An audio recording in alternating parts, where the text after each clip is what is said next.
Σε των αναβαλόμενων το φως ως περιμάτιον, καθελώνιος σύφα από του ξύλου, συν Νικοδήμο, και θεωρήσας νεκρών, γυμνών, άταφων, ευσυμπάθητων θρήνων αναλαβών, οδυρώμενος έλεγεν. Η ζωή εν τάφο κατετέθης Χριστέ, και αγγέλων στρατιέ εξεπλήττοντο, συγκαταβάσιν δοξάζουσε την συν.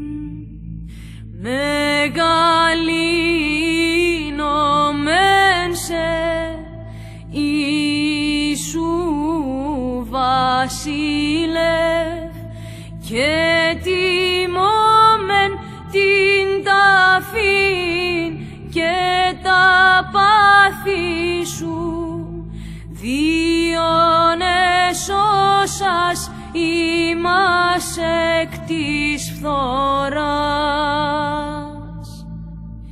Ημι φως του κόσμου, ημι φως το αίμον, Ιησού μου ποθηνότατε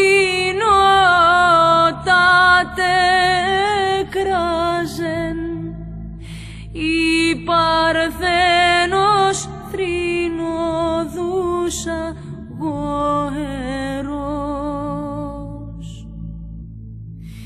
Η ζωή εν τάφο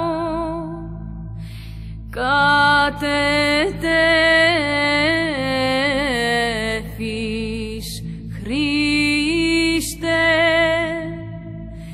και αγγέλων στρατιέ